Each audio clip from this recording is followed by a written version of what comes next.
What's up, everybody? My name is Amy, and this is the Ruby Pearl Glamper True Crime Podcast. Put your way that you're sitting on top of the world.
Hello, everyone. Welcome to the Ruby Pearl Glamper True Crime Podcast.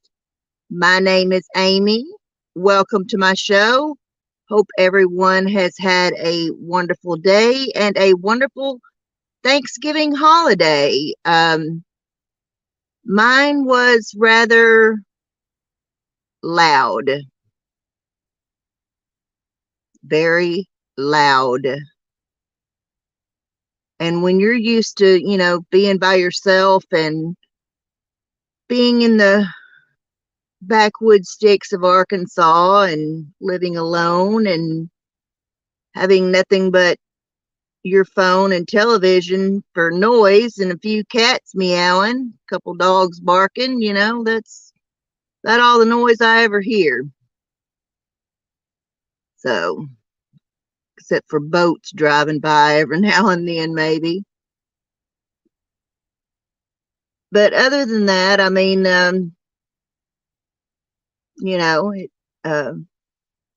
things were all right. But I hope you all had a wonderful Thanksgiving holiday. I had planned to do this live a few days ago, actually. And I experienced some technical difficulties because I was trying to use the computer to I was trying to use my computer and my phone, and for some reason the computer would not cooperate with me, and I finally just got frustrated and decided I would reschedule it, and then I wasn't able to reschedule it because, like I said, it was rather loud at my daughter's house, and I just couldn't get enough time alone with any peace and quiet to be able to do it. So now I'm rescheduling this from the other night. I'm going to discuss the Idaho 4 slayings, the college students from the University of Idaho who were murdered in their off-campus house. Kaylee Gonclaves, she was 21 years old. Her best friend, Madison Mogen, who was also 21 years old. 20-year-old Xana Kernodle, and her boyfriend, 20-year-old Ethan Chapin. Why do these airplanes fly around late at night around here? Can y'all hear that?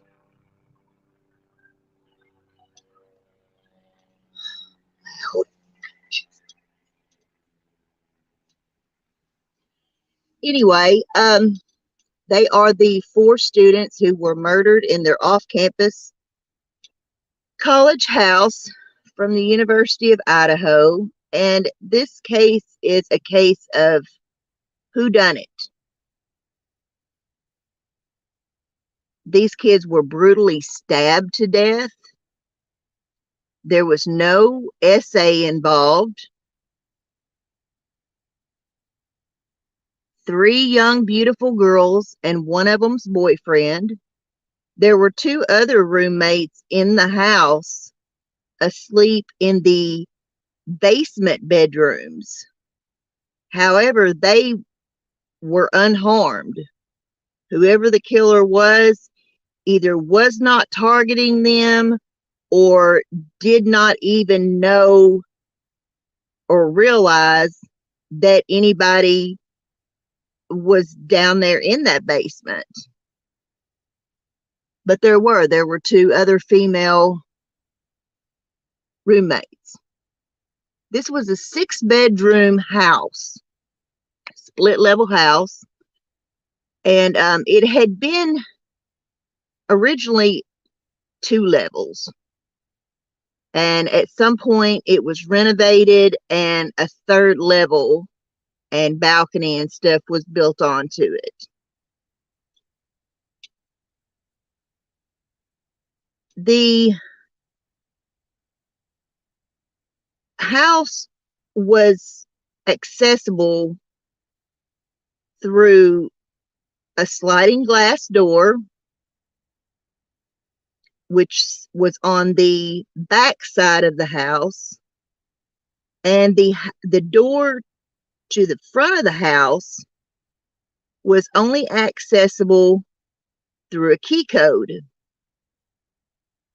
And that door that was only accessible by key code went to the bedrooms in the basement. And I'm not sure.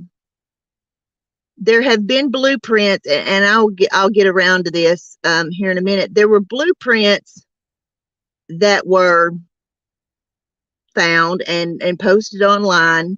However, the blueprints are only for the 2nd and 3rd level.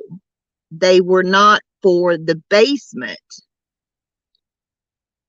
So I'm not exactly sure where the stairs are from the basement up to the 2nd level, but I think if I have figured it out right, they're right there, possibly near that doorway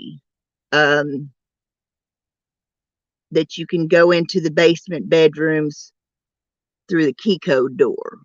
But don't quote me on that. I'm really not sure.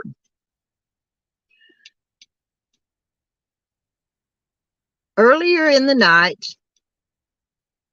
Ethan Chapin and his girlfriend Xana, who lived in the house. Ethan did not live in the house. Ethan was there just spending the evening with his girlfriend and spending the night.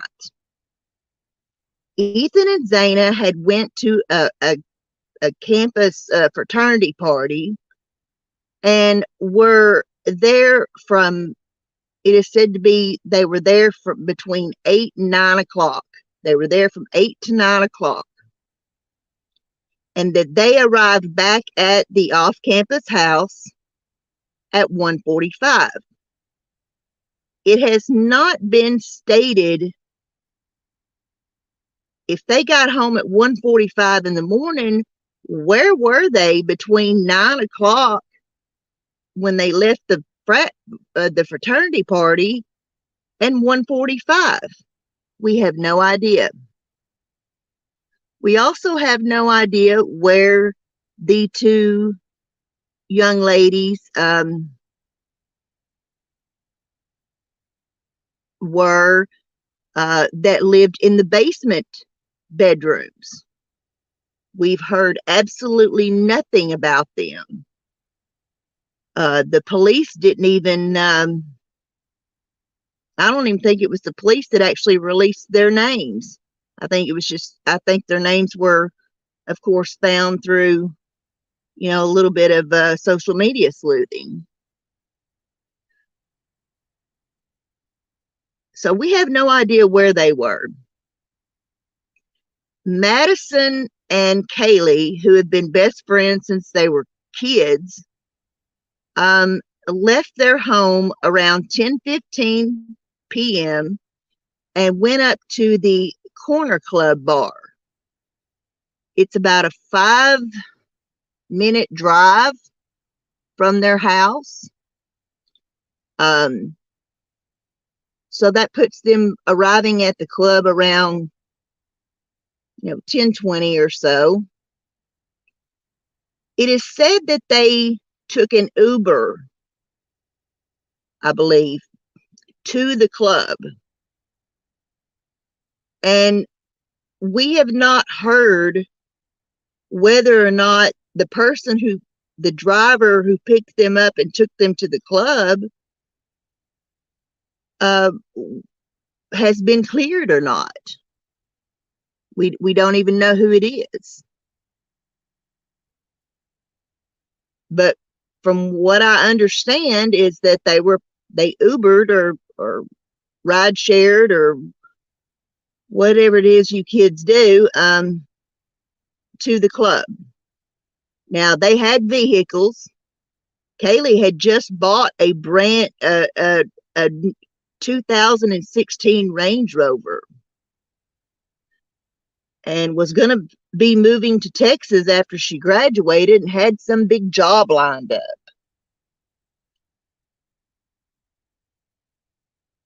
So they go to the Corner Club they're at the Corner Club from between 10:20 and 1:30. Eyewitnesses who also saw them at the grub truck that they went to when they left the club said that he was at the club as well, and that the girls were intoxicated, that lots and lots of guys were talking to them and stuff, which is no surprise. They are very, very beautiful girls. So naturally, two beautiful young girls together without their boyfriends, or any guys, they're going to have all sorts of guys talking to them. So they leave the Corner Club around 1:30 and they go down the street to the Grub Wanderer's Kitchen. It's a grub truck. It's a food truck that was about a 2-minute drive and a 7-minute walk from the Corner Club. How they got there is unknown. Did they walk down there? Did they ride down there with someone from the club? Or did they take an Uber drop them off and then, wait for them, or someone else pick them up? We don't know how they got from the club to the grub truck. It has not been clearly stated, but it's believed that they possibly walked. In a Twitch video from the grub truck, the girls are seen walking up to the window of the truck, ordering some food and whatnot. And there's a lot of people standing around, and I'm going to assume that other than that one guy, which I will get to him here in just a minute, his name is Joe Vidot, Vidot, that there were probably other people there at that grub truck that had been at the club. This was a very popular food truck. This was also a very popular club where the college students hung out. It was a sports bar, and it had been there since 1938. Very, very old building, but it had been in business since 1938. Like, there's a story about a man coming up there on his horse. That's how old this place was. But it was a very popular hotspot for the college kids. And and whatnot, good food, drinks, and stuff. And when they get to the food truck, it is noticed in the Twitch video that there is a guy watching them. He's got on a black ball cap. He has a hoodie on, and eventually has his hoodie pulled up, and he's standing there and he's watching literally every move that Madison and Kaylee make. He's watching them very intensely, and in my opinion, he's, kind of anxious a little bit. As I said, there's other people seen in the video. Hello, my beautiful child. If they did Uber Lyft at any point in the night, it can be tracked through their phone locations. Right. But that hasn't been released. I know for sure they took an Uber to the club, but then it gets confusing after that. But there's a guy standing there, and he's watching them very intensely. And there's other people standing around and stuff, and there's 3 people that are standing there in clear view. And one is a guy with kind of long, wavy hair. A girl who has on like a knit hood, a knit cap, and a big kind of burly guy standing there talking to him with the beard. That guy, the big burly guy, has been identified as Joe Vido.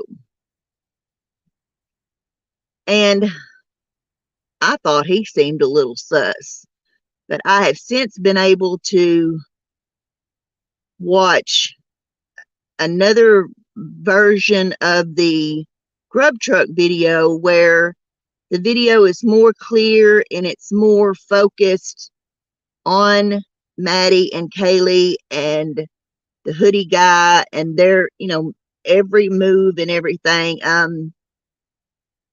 Where some of the others were kind of focused on those 3 people, the burly guy, the guy with the long wavy hair, and the girl in the white knit cap. And so I've had to watch this video numerous times.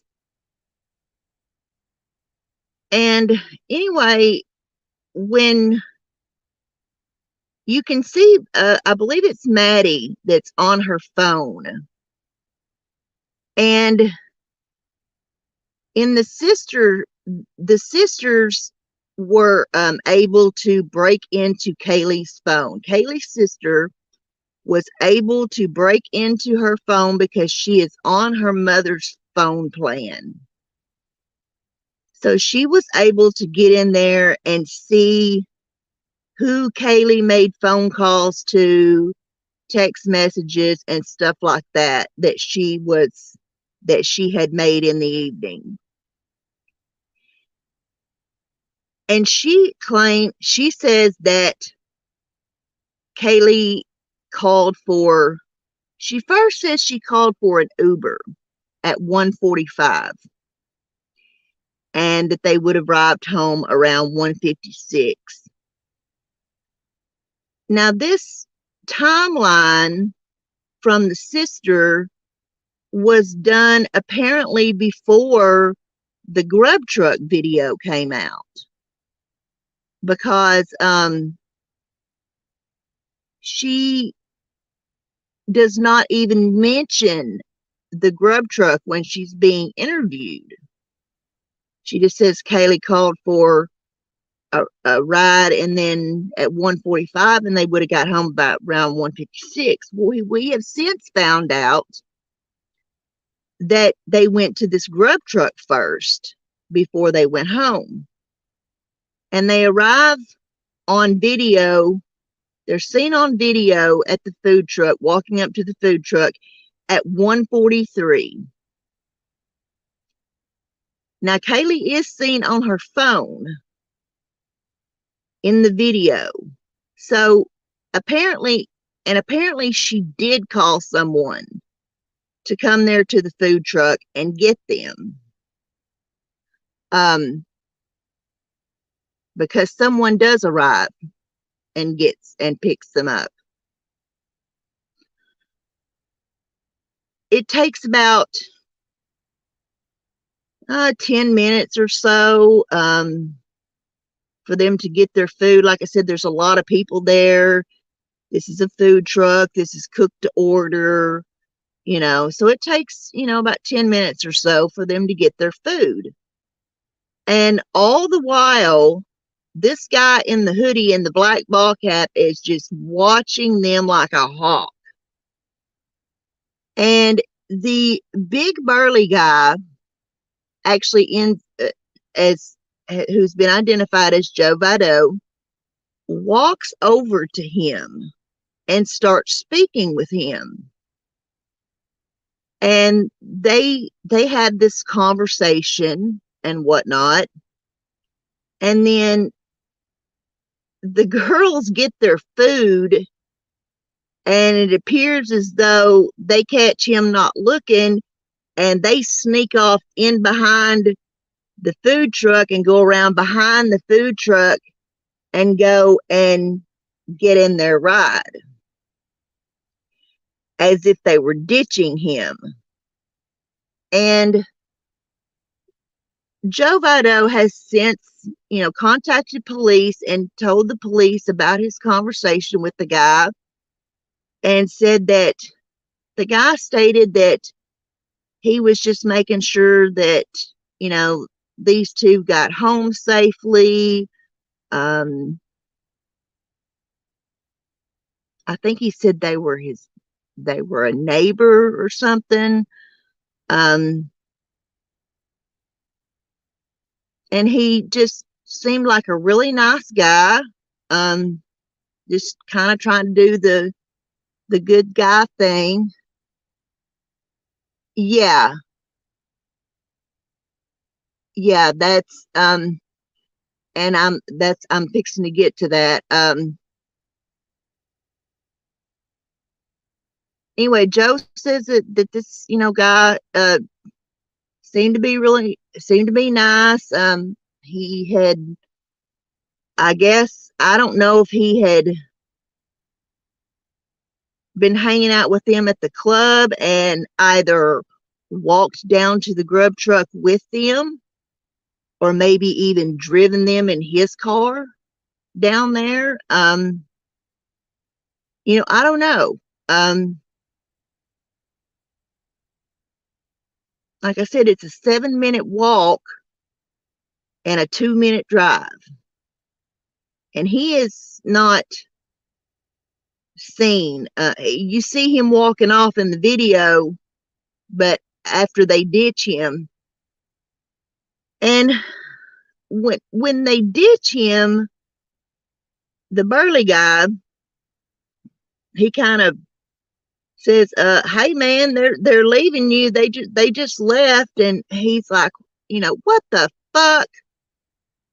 And he goes off towards the right, towards the road, where they went off to the left. They go off to the left, and it looks like maybe they go around behind the food truck and get in their car.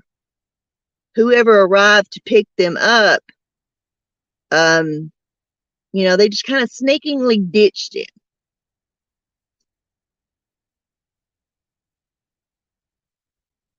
And So we don't see where he goes or anything like that.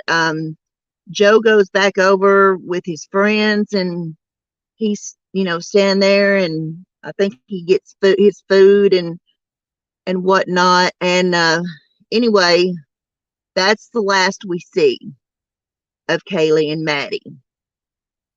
So when you factor in the food truck stop after the sisters' timeline, I would say that they got home around 3:05 possibly. Now, there is so much information that has been released. Interviews with parents, sisters, information that's been released by the police, information that's been released by sleuthers, which, you can't necessarily believe what's been released by sleuthers and whatnot. But somewhere I read that when the girls arrived home, they took Kaylee's dog, Murphy, out to potty. And then at 2:26, Kaylee begins power calling her longtime boyfriend, Jack DeCour, who she was kind of on a break from, but they shared this dog together. They'd been together for 6 years. They'd been together since, I guess, high school. And but she begins power calling him. And her family said that, it is nothing for Kaylee to power call somebody. Whenever you, hold on let me back up just a minute, because there's a detail that I left out. Whoever pulled up to pick up Kaylee and Maddie hollered out at them, "Y'all hurry up." So that had to have been somebody they knew. No Uber driver would get out of the car and holler, "Y'all hurry up." That's just rude. But a friend would, almost 2:00 in the morning. I'd probably be saying worse than that. But anyway, I sorry about that. I forgot that little tidbit of detail. But Kaylee begins power calling her boyfriend, on and off boyfriend, Jack DeCour, at 2:26. Her sister Olivia was able to determine this because she was on her mother's phone plan, and she was able to get into her phone. She called him around 5 or 6 times. There were even 2 calls placed to him from Maddie's phone as well. And the phone calls end she stops calling finally about 2:56. Now, so let's stop for just a minute. You have Ethan and Xana, who have arrived home around 1:45 in the morning. You have Kaylee and Maddie, who arrive home around 2:05. I think I might have said 3 earlier, but it's 2. It's around 2:05 in the morning that they get home. So were Xana and Ethan already in Xana's room asleep? Were they still up when Maddie and Kaylee came home? We don't know. And like I said, we don't know where the roommates had been that evening, how long they'd been home, how long they'd been asleep. Nothing. Absolutely nothing. So what I kind of figure is that when the girls got home, they probably took the dog out to let the dog out to go potty and everything, and retired up to their rooms up on the 3rd floor, which were adjacent to each other. You know, probably might have chit-chatted for a little while and hung out, you know, and they, like I said, they were drunk, and by all means, I am not judging these girls for going out to the club drinking. I was sneaking in a bar when I was 16 years old. I was sneaking in the side door of BJ Star-Studded Honky Tonk before they built the reggae deck on. I worked in a bar, lived in a bar.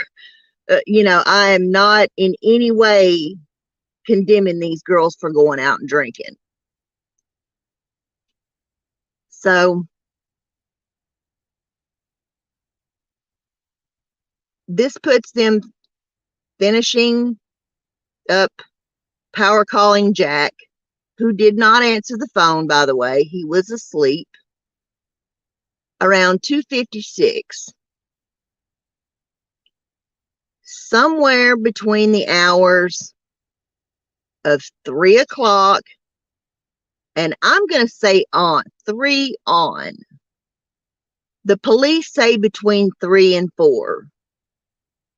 But even drunk, that doesn't give Maddie and Kaylee time to have passed out, in my opinion. So, somewhere from the time the phone calls that she makes to Jack stop, at 3 o'clock on is when someone came into that house and brutally slaughtered these 4 young people who had very bright futures ahead of them. Very bright futures. Who would do something like this? The police say this was a targeted attack, which, you know, and when this first came out, a lot of people were getting Ted Bundy vibes, because Ted Bundy actually broke into got into a college dorm and killed four young women. I got more of a Meredith Kercher vibe. And if you don't know who Meredith Kercher is the exchange student who was murdered over in Italy, that American woman, Amanda Knox, was accused of killing. Her and her boyfriend. And this big crazy story was made up, and they tried to pin this on Amanda Knox, pin the murder of Meredith Kercher on Amanda Knox and her boyfriend. And that was, you know, kind of the vibe that I got. I never believed Amanda murdered Meredith Kercher. It was always obvious to me that Rudy, the guy who sexually assaulted her, was killed her. I mean, it don't take rocket science to figure that out, but seemed the Italian government was more focused on trying to pin the crime on an American young woman. But anyway, that's another case, another story.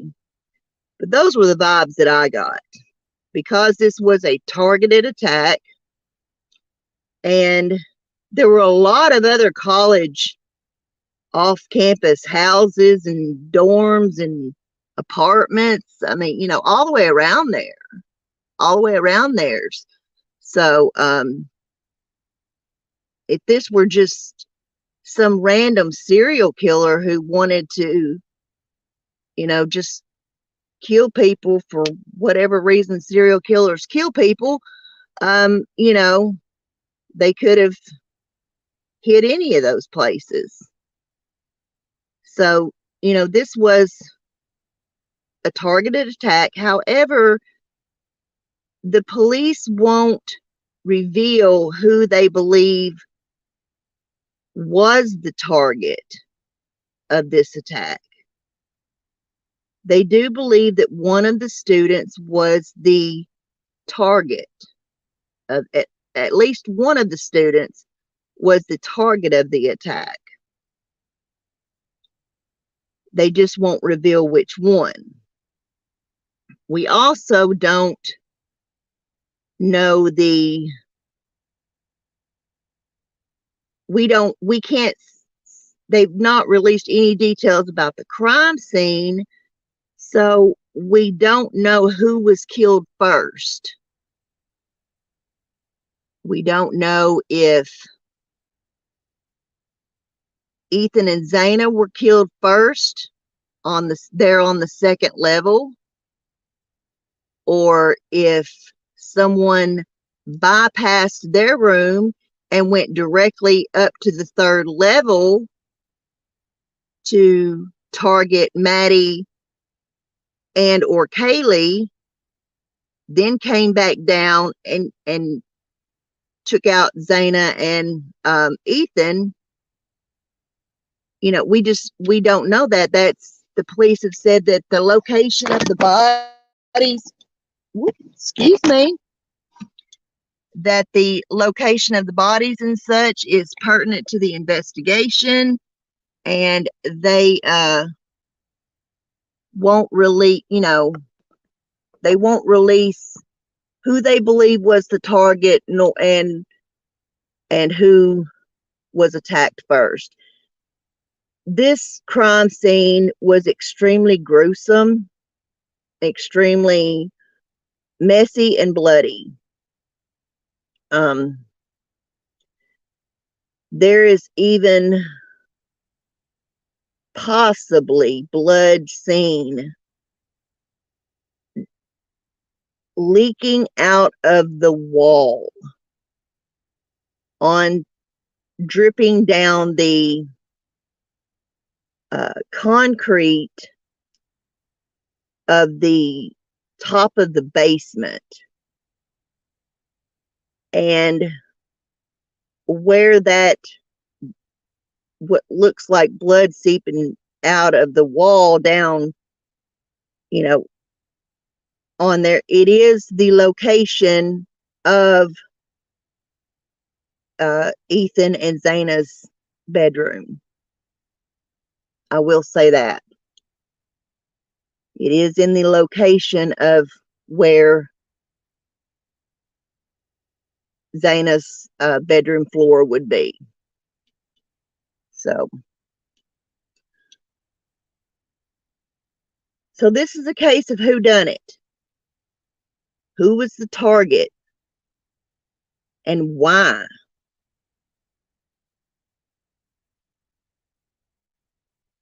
Now, there's a number of possibilities that this could be. Jack Decor, Kaylee's on-off boyfriend that she power called that night, has been ruled out. He has been ruled out. The person that brought them home from the grub truck has been ruled out.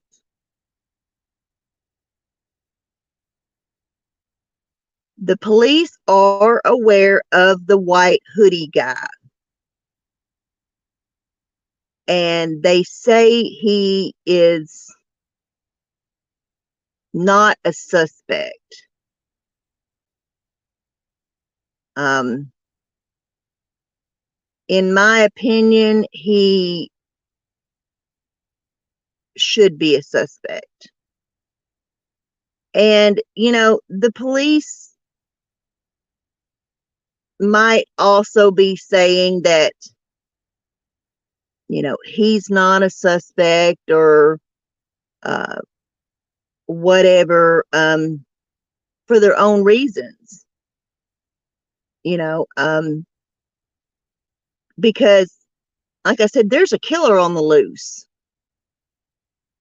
But you don't want that killer to know that you know who they are, or that the police are on to you, or that the police suspect you, or anything like that.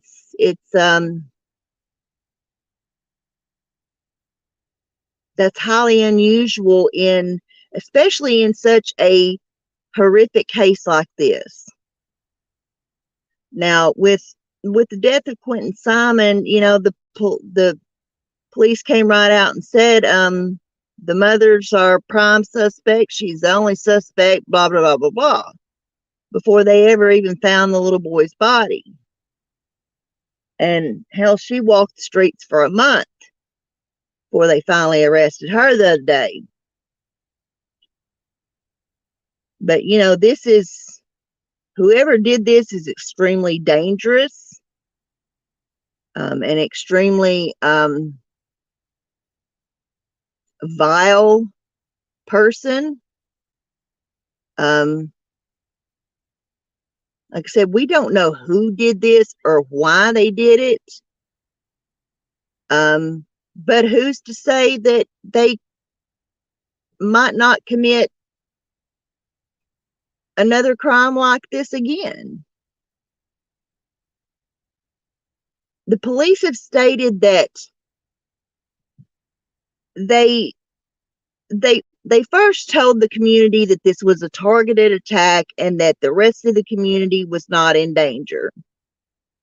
But then they kind of had to back off that. Did they look into why Kaylee called him? Yeah,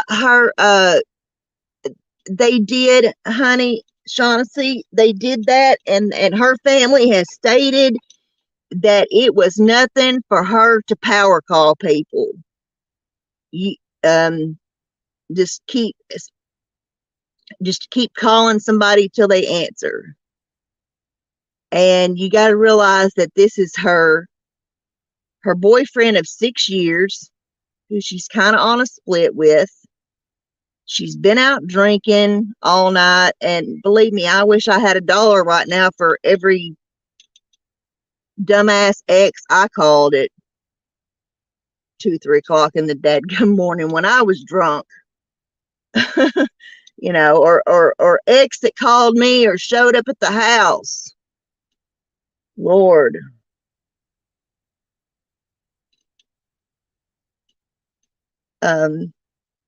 But yeah, they say it was nothing for her to power call somebody. And like I said, they even tried calling him a couple of times from Maddie's phone. Maybe because she thought he was ignoring her calls, so they're going to try to call from Maddie's number. You're their age, honey. You know how young girls are.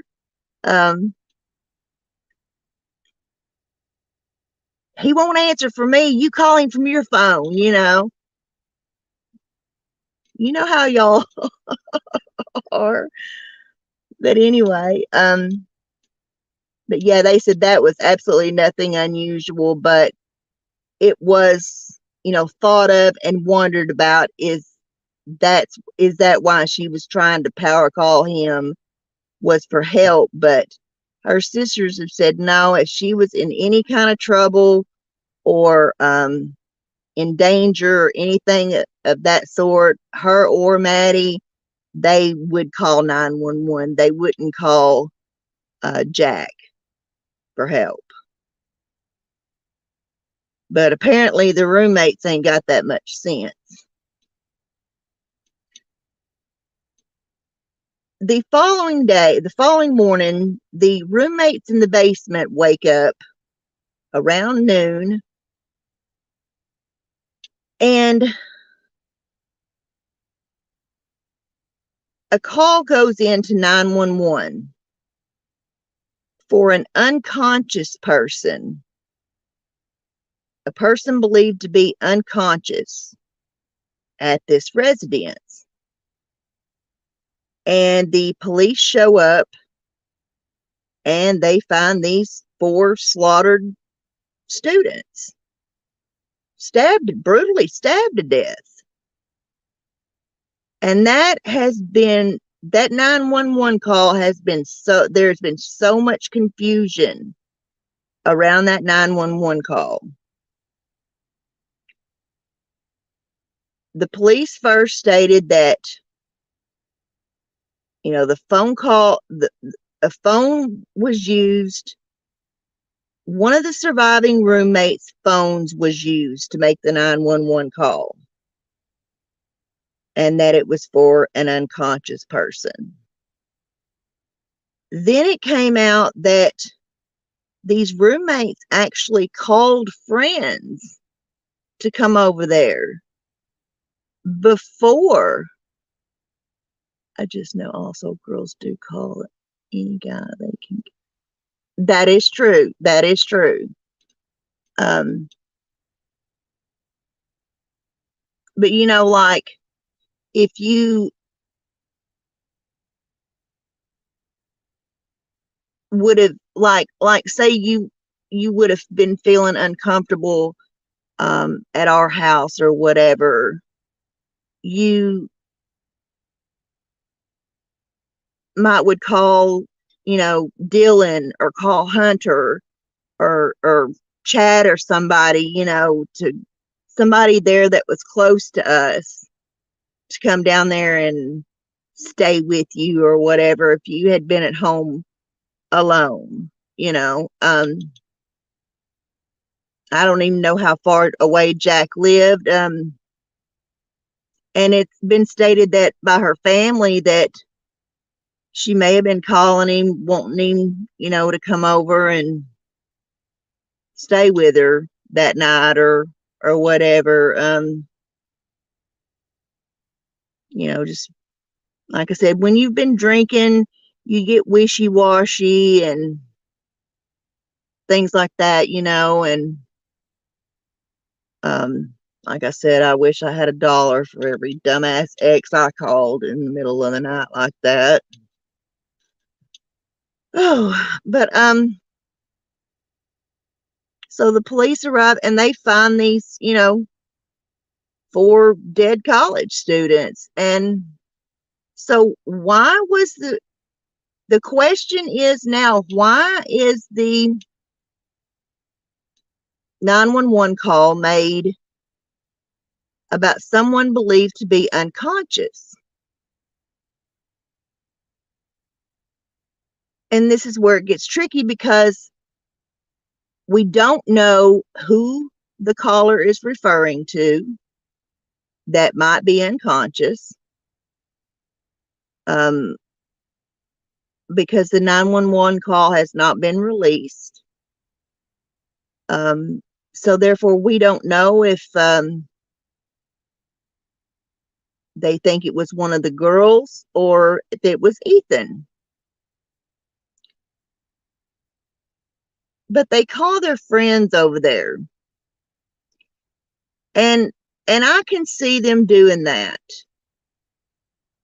because let's say, you walk up the stairs into the main part of the living house, in the kitchen, in the living room, and whatnot, and one of your roommates' boyfriend or one of your roommates is passed out in the floor. You're not going to think too much about it. Do we know whether or not it was dark when they saw whoever they saw? We don't know if they went to one of them's bedroom and knocked on the door and said, hey Kaylee, or hey Maddie, you up, and kept calling to them and they wouldn't answer. Did they just not see blood on whoever they called about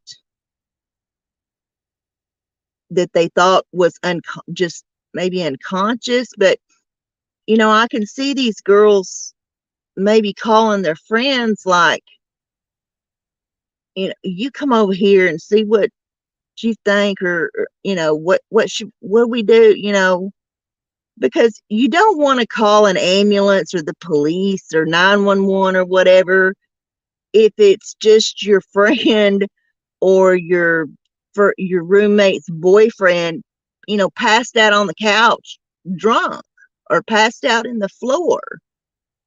You don't want to be foolish and get your friend in trouble. I mean, which, they were all of age. I mean, of course, Xana and Ethan were 20, but it's college. How much trouble are they going to get into for being drunk in their own house? So, but anyway, that's what happened. And the roommates have been cleared. They don't believe that either one of those girls were involved. But like I said, other than their names, we don't know that much. We don't really know anything about them. We don't know where they had been that night, what they had done that night. Had they stayed home? Had they had anybody over? Nothing like that. And like I said, we don't know if Ethan and Xana went to that party between 8 and 9, were there from 8 and 9 o'clock, but didn't get home till 1:45. Where were they from 9 o'clock to 1:45? And how did the police determine that they got home at 1:45? Like I said, there's things that we, the John Q. public, don't know, that the police, don't release, and that's totally understandable. So like I said, now we're looking at a case of who done it, because whoever did this was not about sex. This was not about rape. This was not about some love triangle. This was rage. Pure, old-fashioned fury and rage.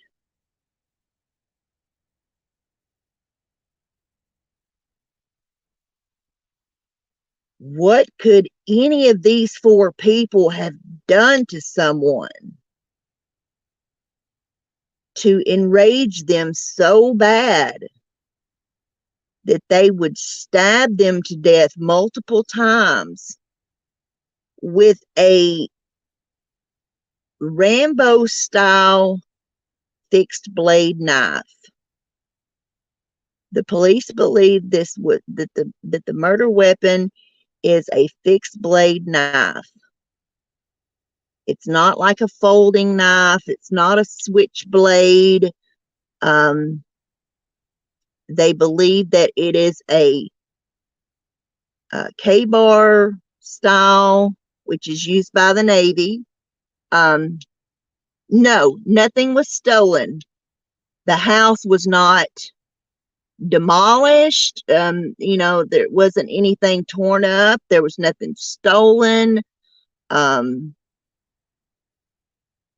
This was just It's as if this person just walked in there and brutally stabbed these people to death and walked out.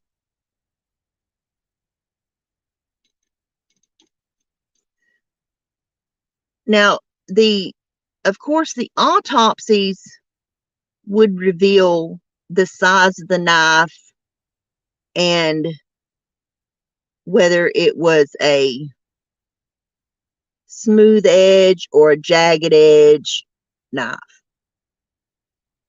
But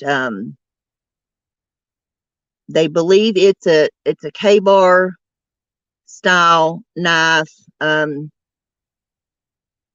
normally used by people in the Navy. So, and I want to say Navy SEALs. I believe it's Navy SEALs, but you may want to ask Harley. I don't know if Harley has one, or as part of his Navy equipment or uniform or anything. I mean, I know he, I don't know what he carries. you know that. I mean, I know what he does for his job and all, but I don't know if that's any kind of part of his uniform or anything like that. But this is, or like I said, like a Rambo style knife, like a hunter, would use, and you see people with those big knives on their belts or hips and whatnot. There are some style fixed blade knives that in a sheath that men carry in their boots as well. Like I said, it's just it all amounts to the size of the wounds and the width and the length, of the knife, and that would be determined by the medical examiner. But that's what they've released, and that's what they are looking for. So I want to talk about Hoodie Guy from the food truck, who was just watching and making sure these girls get home safe. To my understanding, he has been identified as Jack Showalter, not to be confused with Jack Decour, who was Kaylee's boyfriend. This guy's name is Jack Showalter. He is a hunter. He has since taken his Facebook and stuff down, but apparently he is a hunter. He does have knives. He is into knives, and I just don't know what to think about him, but he seems pretty suspect to me. There's also a guy that in the video that you see Maddie give a hug to, and I'm not sure who that guy was identified as, but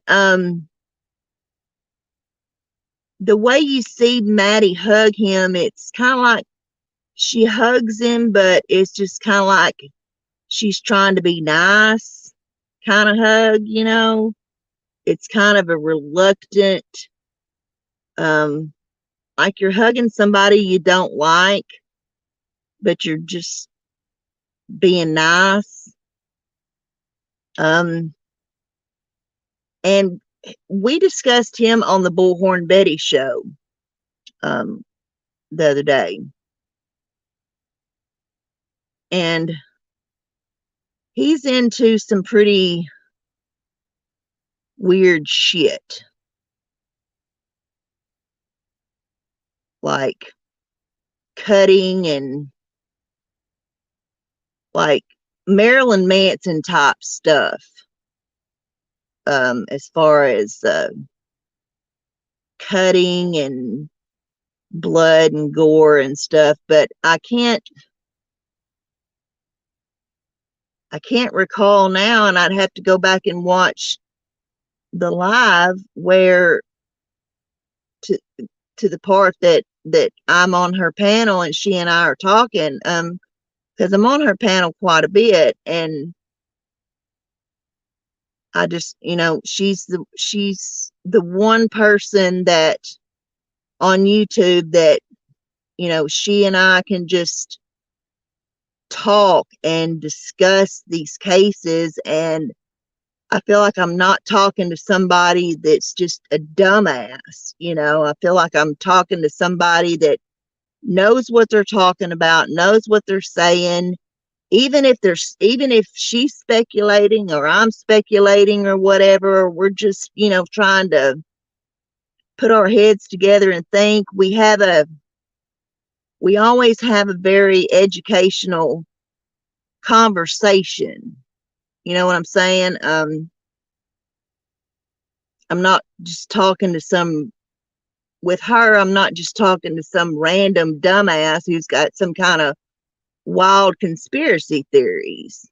She's serious about what she does. I'm serious about what I do, and we're both very serious about these cases. So even though we may speculate about things a lot, we don't just discuss and talk about stupid shit that's so far-fetched that, aliens did this, or something stupid like that. We have very serious conversations, and I just, she's the one person that I really do enjoy talking to and being able to have a good conversation, about all these different cases that we cover and stuff. But she brought up this guy, and I don't recall that she did say his name, but it is the guy that you see Maddie give a hug to while they're waiting for their food. And you can watch the video and see that, she's hugging the guy like, I know you, I know who you are, just one of them people like, hey, what's up? Not somebody you really care too much about, or somebody that you're just kind of reluctant to hug or whatever. So I found that to be very peculiar, because that was something I had not ever noticed in the times that I've watched the Grub Truck video. I had not ever seen or noticed that, because a lot of the versions of the Grub Truck video that are out there, they're so confusing and whatnot that it's hard to focus on just Maddie and Kaylee and the hoodie guy, and not focus on and not get distracted by everyone else in the video. But I did finally find one today that was an extended version, and was more clear and more focused on Maddie, Kaylee, and the white hoodie guy. So, like I said, again, who did this? Who was the main target of this attack? And were the others just collateral damage? The police are investigating, or have been investigating, that I believe it's Kaylee allegedly had a stalker. Kaylee or Maddie won. I want to say it's Kaylee, but I could be mistaken. It may be Maddie. Like I said, there's so much to sort out and remember in this case that it's hard to keep everything straight. But one of them had a stalker, allegedly had a stalker, and police have been investigating into that. And so far, they have not come up with anything. Now I worked in the bar business for many years, and I have had people follow me, and I've also had a stalker. Actually, before I got into the bar business, I was working at a liquor store, and the guy next door at the gas station next door kept bringing me stuff from a secret admirer. And come to find out, it was the guy that I was working with who I just didn't have the balls enough to just come right out and ask me out, or anything like that. So by the time I find out that he's my stalker and he's the one that's, I'm sitting there working with this guy alone every night, and he's anonymously sending me cards and flowers and whatnot. By then it became completely creeper status. So I wouldn't have gone out with him anyway. There was nothing sweet or romantic about it. It was creepy. But, I did work in the bar business for many years. And in the bar business, you have regular patrons. Maddie and Xana worked at Mad Greek, little pub, dive bar, whatever they're called. They were both waitresses at this Mad Greek place. And so I would think that, this might be a place that a regular patron, or even someone they worked with, one of the cooks, dishwasher, busboy, whatever, could be fixated on them, on one of them. To my understanding, Kaylee did not work. I don't know if her parents paid for her way, through, or what, but to my knowledge, Kaylee didn't work. Ethan, not real sure about.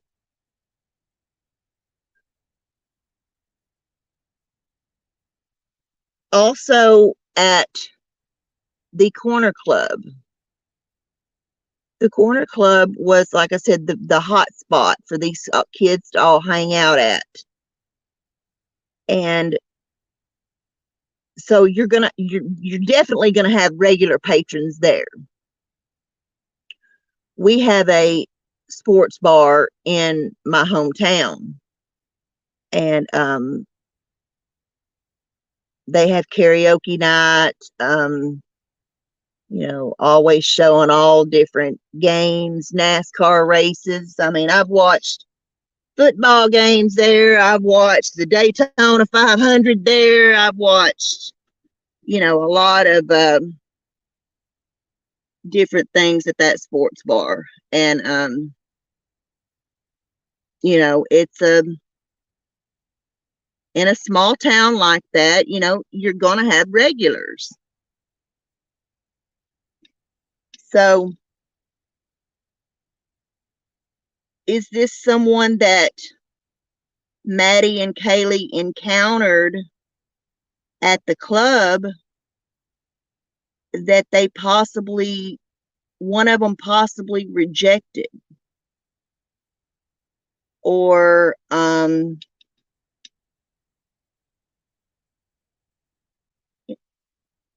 you know,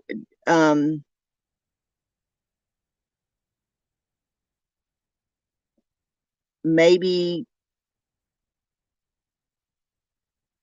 knew, maybe kind of knew them a little bit.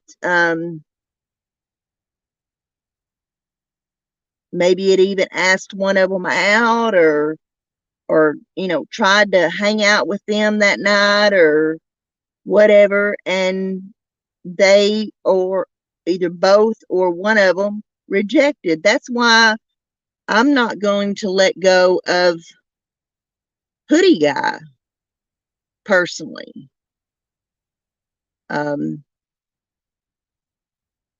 It's not clear. It's not really clear to me whether or not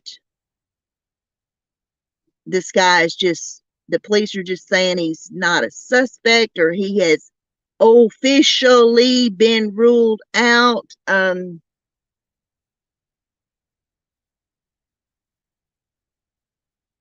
As of right now, forever, what? But to me, in my opinion, he seems like a prime suspect, as well as possibly even the guy that Maddie hugged in the grub truck video. Did, someone follow them other than Hoodie Guy from the bar down to the food truck and then home, and sat and watched and observed them? There is a wooded area in the back of the house.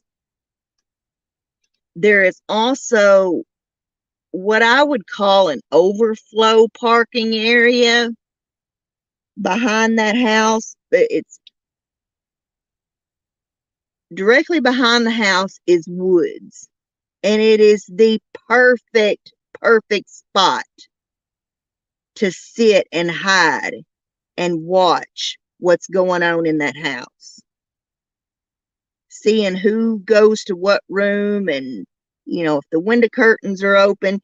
Kaylee and Maddie's rooms on the top floor had a beautiful balcony, and they each had a sliding glass door that they could walk out onto their balconies and stand out there on.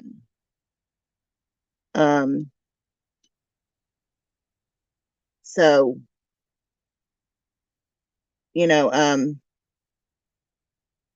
in my opinion, it would be, the perfect hiding spot. And then in behind the woods, you've got that, what I would call an overflow parking area. And like I said, there are several apartments and little houses and duplexes and whatnot in that general area. And then their house actually kind of sits right in the smack dab middle of it all. And so that person could have parked in the parking lot and walked down through those woods, that, little bit of woods, and sat there and watched. And then when the time is right, he struck. And, one thing that, one of the questions, of course, is how did the killer gain access to the house? I come more near believing that they went in through the sliding glass door on the second level. The second level was level to the ground, where the basement was, like I said, the only access to the basement from the outside is that door with a keypad code. And if someone had went in through that door, it seems like they would have killed the two roommates in the basement. But they didn't. So that's why I fully believe that the way they got access to the sliding glass door, or excuse me, got access to the house, was through the sliding glass door. Now, when you come in through that sliding glass door, you come directly into the kitchen and then into a foyer.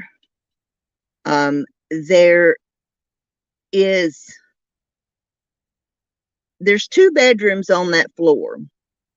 One is smaller than the other one.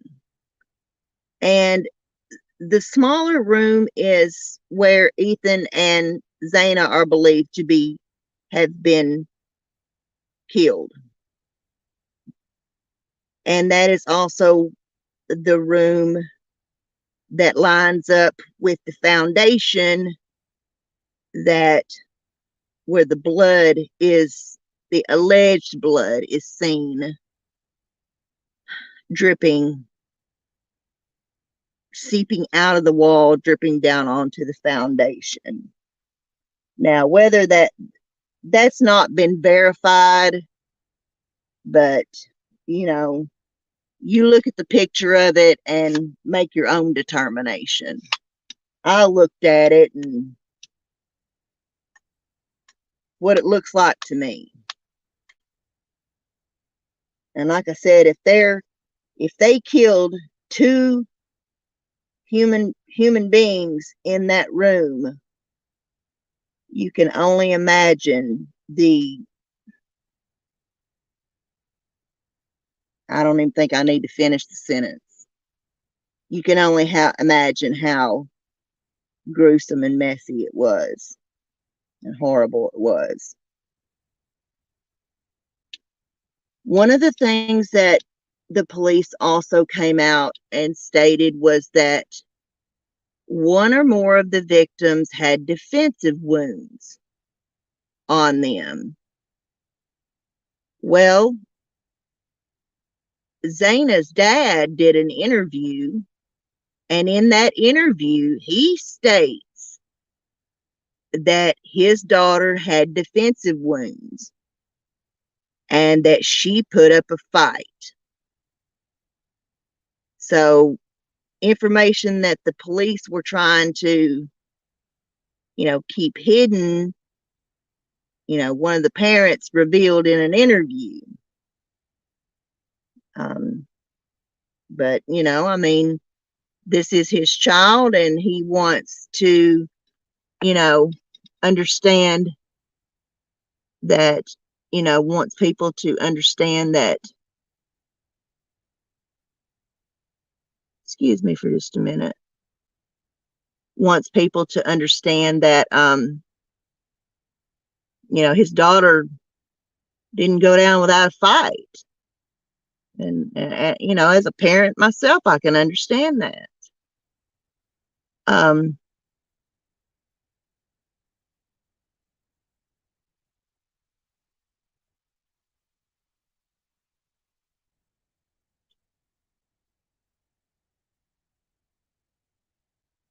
don't know whether or not Ethan had any defensive wounds on him, but I've thought about this, and I've thought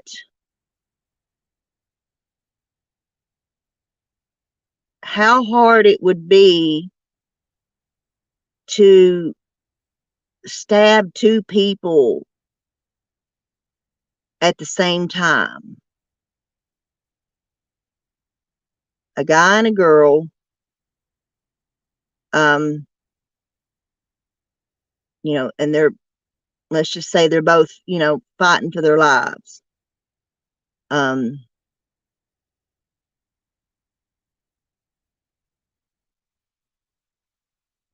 I just don't,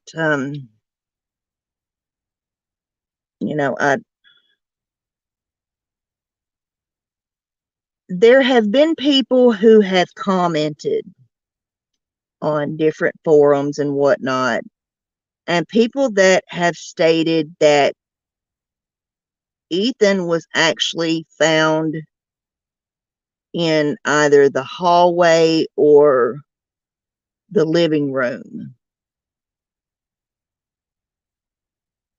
Now, that has not been verified by the police. That has only been stated in a few, on some social media videos and Reddit and things like that. So that's not something that has been actually confirmed by the police.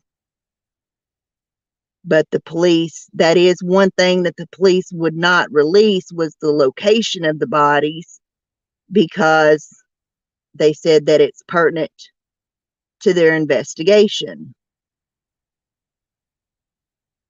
However, if that's true, if Ethan was found in either the hallway or the living area, this theory would make sense. And here is that theory. And this is my theory. This is not a fact. This is not, I have no evidence to back it up. Like I said, it's just a theory that either Maddie or Kaylee or both were the targets of the attack. The killer came in through the sliding glass door, went through the foyer, went to the stairs,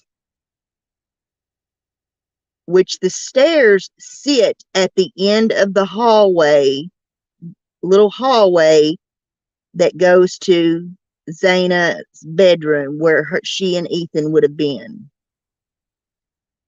They went up the stairs, and Maddie and Kaylee's bedrooms are adjacent to each other. There's a door in between them, according to the floor plans. They went up there. They killed Maddie and Kaylee. Maybe Ethan and Xana heard noises or heard something. And as the killer was coming back down the stairs, maybe he encountered Ethan there at the foot of the stairs, there at the end of the hallway where it comes into the living area. Like I said, there at the foot of the stairs. The killer takes out Ethan because he's collateral damage, and says, well, there must be somebody else, back here. So he looks in one bedroom. It's empty, because there was only 5 of them living in the house. There's one bedroom in that house that was empty, and I believe the way everything's been described is that it's that bedroom on the 2nd floor. They encounter Ethan, and then so they go in to the bedroom and take out Xana, and then leave the same way they came in. Like I said, that's just a theory. But if it is true that Ethan was found at the end of the hallway or in the living area, that theory would totally make sense. But like I said, it's only a theory. It's not a fact, because we don't have privy to the crime scene or the blood trail or the evidence that would show, who was killed first and who seemed to be the object of the targeted attack. So I hope everybody has understood me so far and try and been able to clearly, understand all the things that I've tried to say and put out there. I do want to be, of course, factual, about this case, because the facts are so important. But, I do feel that as a, it's okay to speculate and give your opinion or your thoughts and things on these cases, as long as you put it out there that this is your opinion or this is your theory or what you think happened or whatever, don't be spreading rumors as facts or speculation as facts. That's why I always try to be clear about when I say this is what I think, this is what I speculate, or this is my opinion. Doesn't mean that it's true. So does anybody have any questions? Does anybody have any thoughts or, what you think? Are you following the case? What do you think might have happened?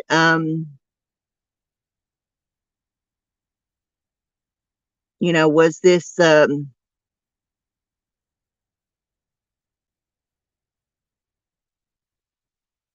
who could have done something so horrible and why?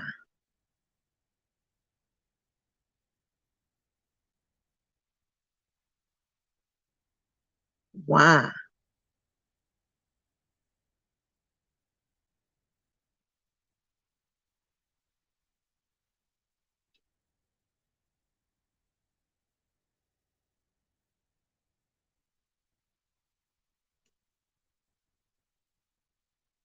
Well, I guess if no one has any questions or any thoughts or opinions or,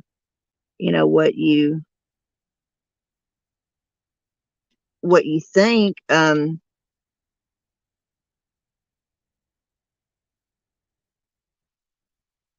is my child still in the house? Is my child still in the house? I could not imagine if this had happened at y'all's college. You you would never go back. I would be losing my fucking mind. I was, I I could not imagine if this had happened at your college. You know me, I'd be losing my damn mind.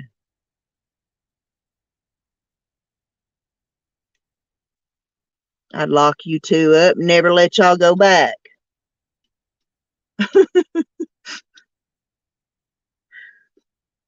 Harley's dad be calling me, where's my son at? He's locked up in my back room. They're not going back to school. I ain't letting them go nowhere. But there are a lot of, you know, neighbors and stuff in that area that I still, that I think any one of them could be a suspect. Um, you know, what I, as an investigator, if I were an investigator working the case, one thing I would want to know is these girls and even Ethan, even though he didn't live in the house, I would want to know what their day-to-day activities are. I would want to know what classes they were taking. The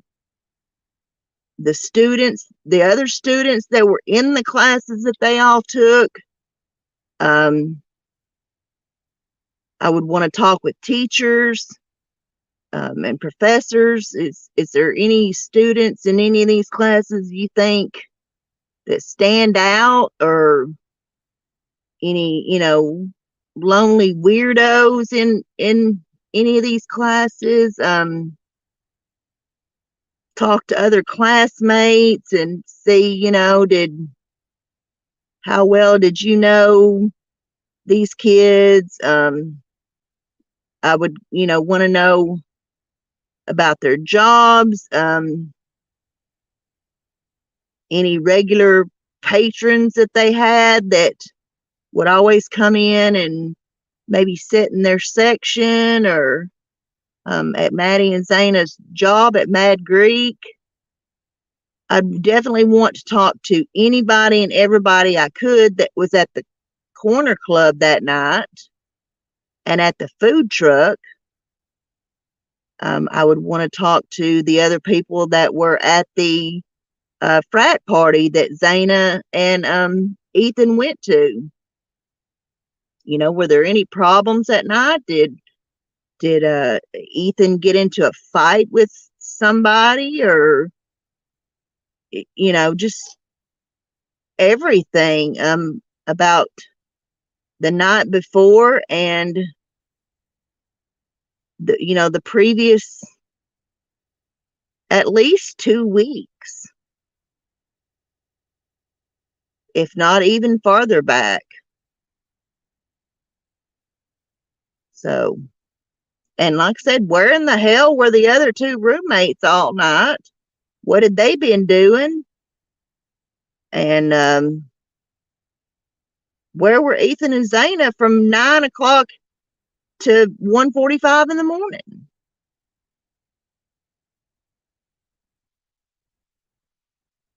But I just have a really gut feeling that Maddie and or Kaylee were the target of this attack. And Ethan and Xana may have been just collateral damage. I don't know, but I know that those families are very anxious to find a suspect, find out who did this. The kids in the area and the whole town is still, just completely on edge because there is a killer loose somewhere. There is a killer loose. Somebody killed these 4 kids. So there is a killer loose somewhere. Is he still there in town, or have they since left town? A lot of students have gone home in fear and don't want to return. And I mean, like I said, I know as a parent that Chauncey, I would not allow you to return to school. You just have to take online classes or something. I would not allow you to return until the killer was caught. So, you know how what a mama bear I am. And I don't know that Harley's parents would allow him to return either. I know if they did, I'd be telling them how crazy they were. But this is just so sad and so horrific. Like, what in the world could any of these four young people could have done to invoke so much rage and so much hatred and so much violence out of someone?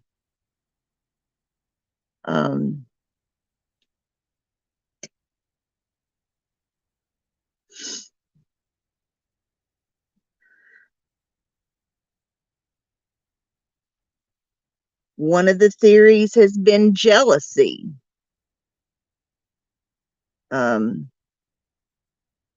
Maybe somebody was just jealous of these,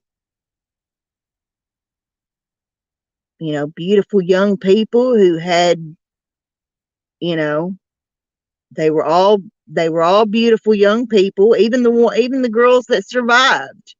You've got a house full of just beautiful young people.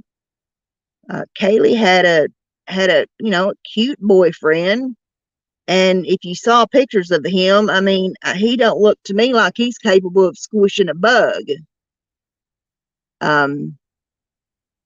Maddie's boyfriend Jake,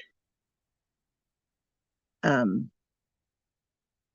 me repeat that. Maddie's boyfriend Jake, not Jack, but Jake, has been a subject of interest.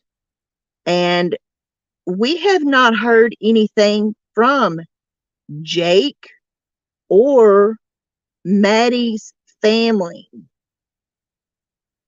Now, why is it that we have not heard from them? Why they have not done any interviews? Why Jake has not spoke out and even tried to clear his name? Because there have been people all over social media that have pointed the finger at him. Now, it's been said that, he is devastated.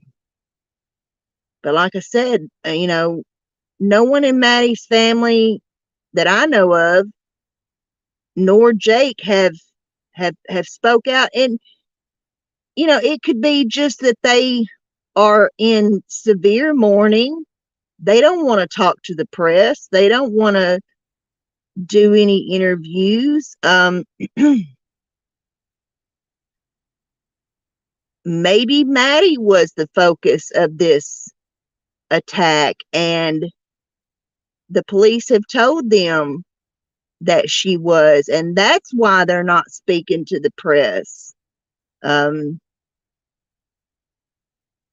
Or like I said, it's just they just want their privacy, and they are in severe mourning and just don't want to talk to press. But we just don't know. We just don't know.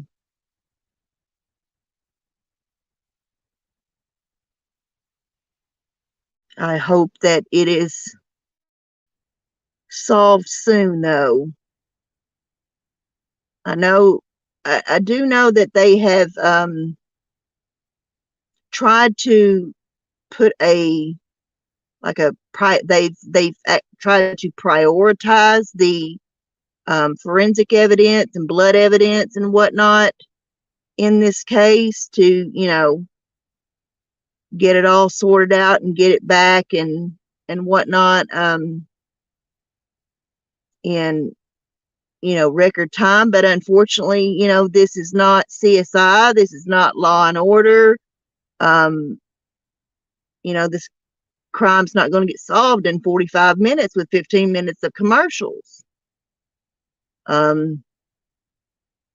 Where on CSI or Law and Order, things like that, you see them spit out DNA results or lab results or forensic evidence, there on the spot. In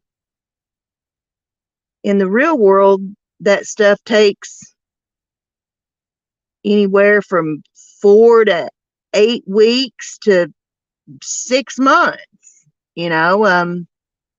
It just depends. And as I said, I can only imagine how horrible the scene is, that if the killer left any kind of DNA or blood evidence or anything like that behind, it's going to take months of sorting and looking and testing every inch, every square inch of bed sheets, carpet, walls, flooring, fingerprints, you know, that stuff is just going to take a lot of sorting through and time to all be tested. So, you know, I just wish that, God, I don't want to see this case, you know, take 6, 8 months to be trying to find, you know, where they find a suspect or find the actual killer, or, you know,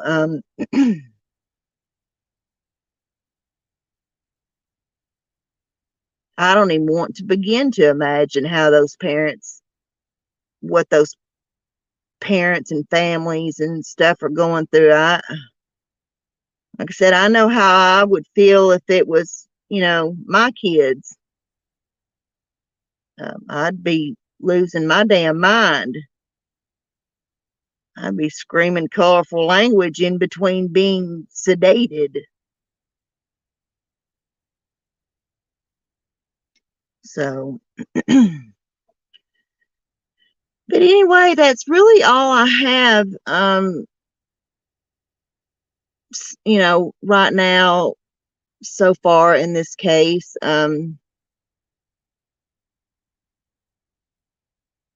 There's nothing, I can't think of anything that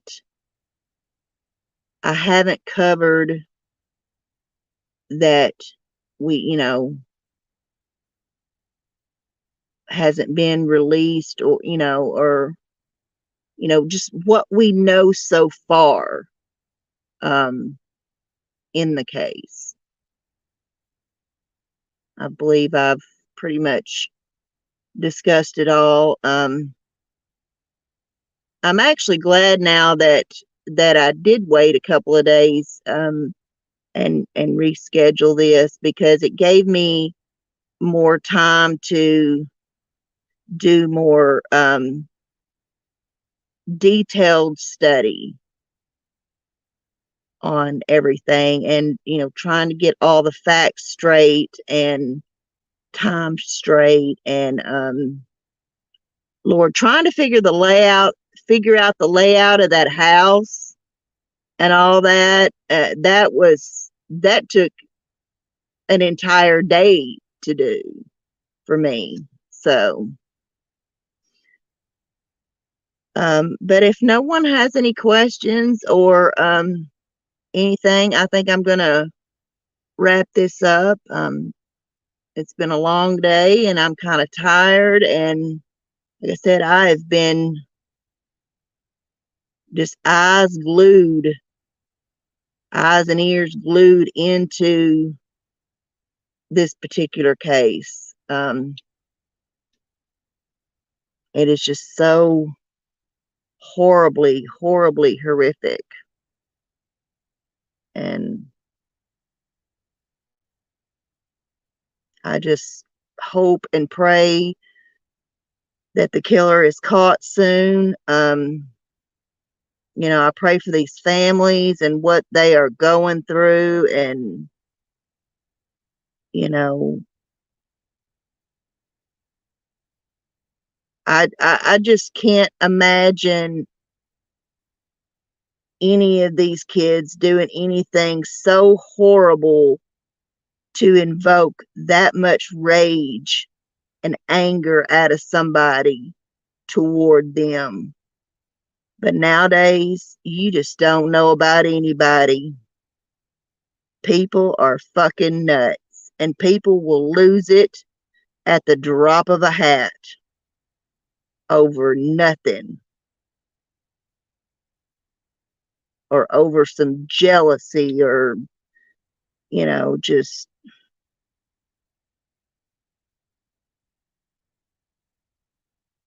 it's horrible. We're living in horrible, horrible times.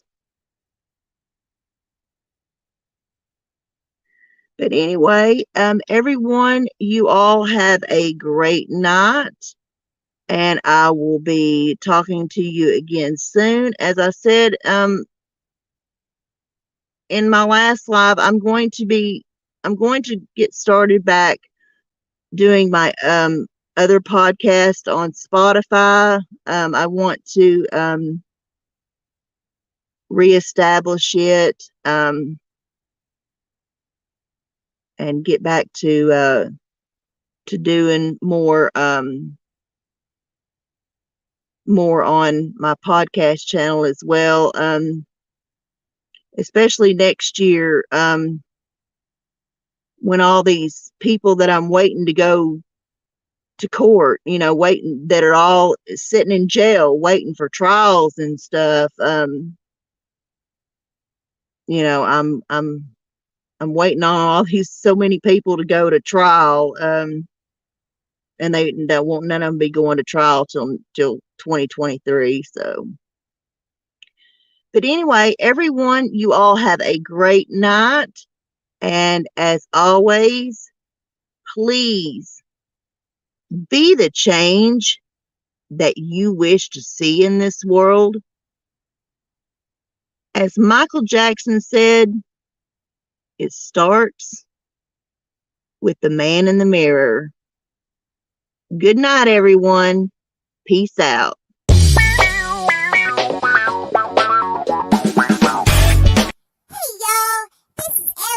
From the Rudy Pearl Glamper True Crime Podcast. If you love all things true crime, then please hit the subscribe button down below, and don't forget to hit that notification bell. And please give us a thumbs up, because you're all invited back next week to this locality to have a heaping helping of our hospitality. True crime, that is. Set a spell. Take your shoes off. Y'all come back now. You hear?